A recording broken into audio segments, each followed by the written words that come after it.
कोई स्कॉलर्स बैठे हुए थे, खातून ने फोन किया कि मेरे शौहर ने मुझे कहा कि आप जॉब कर सकती हो। तो जॉब के दौरान मेरा आंकड़ा हो गया किसी बंदे से ना, मुझे इतना अच्छा लग रहा है, मैं अपने शौहर से अब डिवोर्स मांगना चाहती हूँ, तो आप जरा बताइए एक्चुअली मैं क्या करूँ। यदि चाहता काश मैं होता, मैं उसको जवाब देता कि आप अपने शौहर को नंबर दें मुझे, आप बीच से क्या हो जाए, हट जाए, आपका कसूर नहीं, आपकी गलती नहीं। ये किसकी गलती है? शौहर की गलती। ताकि बंदो गैरत के साथ सूखे टुकड़े खा लो, इन बीवी कहाँ अच्छी लगती है कि चार दीवारी। लोग ये कहते हैं कि एक्चुअली दोनों मिलके कमाएंगे तो भाई ये बकवास है, ये मंजन किसी और के सामने बेचा करो। आदम अलैहिस्सलाम से लेके आज तक मुस्लिम सोसाइटी में मर्द कमाते हैं, औरतें खाती हैं।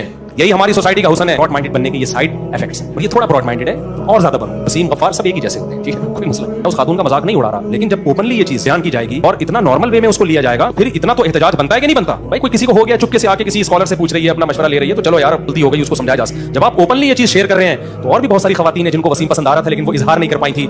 ये प्रोग्राम देखने के बाद वो भी क्या करेंगी, फौरन कहेंगे हमें भी तो गफ्फार पसंद है। जब कोई चीज अनाउंस हो जाती है ना बेहयाई, वो जुर्म फिर हल्का बन जाता है लोगों की नजरों में। इसलिए मुझे गुस्सा आ रहा है उन स्कॉलर्स को थोड़ा सा सख्त लहजे में जवाब देना चाहिए था कि मोहतरमा ये बेशर्मी की क्या होती है, कोई इंतहा होती है।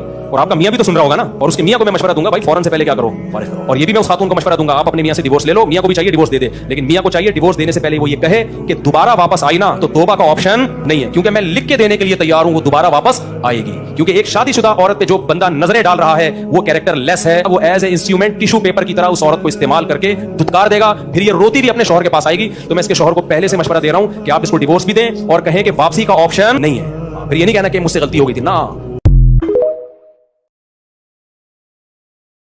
तो मज़ारों में जाते हैं ना इलाज के लिए और कहते हैं बाबा के दरबार पे गए तो हम ठीक हो गए, वाकई वो ठीक हो जाते हैं। पता है होता क्या है, जिन्नात को पता होता है ये इस डिजाइन का आदमी है कि ये मज़ारों को मानने वाला है, लिहाजा जिन्नात उसके साथ करते हैं शरारत। फिर वो चला जाता है मज़ार पे, जिन्नात को शरारत करना छोड़ देते हैं। जब छोड़ देते हैं तो इसको यकीन आता है यार ये बाबा की करामत है। थोड़े दिन में जिन्नात फिर कोई बड़ा स्क्रू ड्राइवर ला के उसको स्क्रू टाइट करते हैं। फिर वो कहता है यार बाबा के मज़ार पे जाओ, ये वाले छोटे बाबा हैं, वो वाले बड़े बाबा हैं, उधर जाओ, वो थोड़ी बड़ी खबर है, वहां रस ज्यादा होता है, फिर ठीक हो जाता है। ये होता है इन लोगों के साथ। वाकई आपने देखा होगा ना, माएँ वो जलाती हैं मिर्चें, टोटके करती है ना, और बच्चा ठीक हो जाता है, वाकई ठीक हो जाता है। लेकिन पता है क्यों?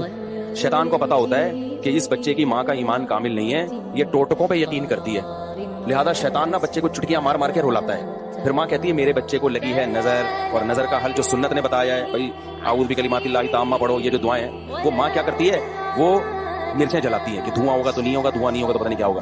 बच्चा वक्त ठीक हो जाता है, फिर उससे ज्यादा थोड़े दिन में चीखें मारता है। फिर माँ फिर वो टोटके करती है, कहती है देखो मुफ्ती तारिक मसूद साहब तो मेरे अपने घर में नहीं मेरी चल रही। मैं उस दिन घर में गया, मेरे बच्चे में मिर्चें जल रही हैं। मैंने कहा मैं सारी दुनिया में बयान कर रहा हूँ, घर वालों ने कहा नहीं ठीक हो जाता है इससे।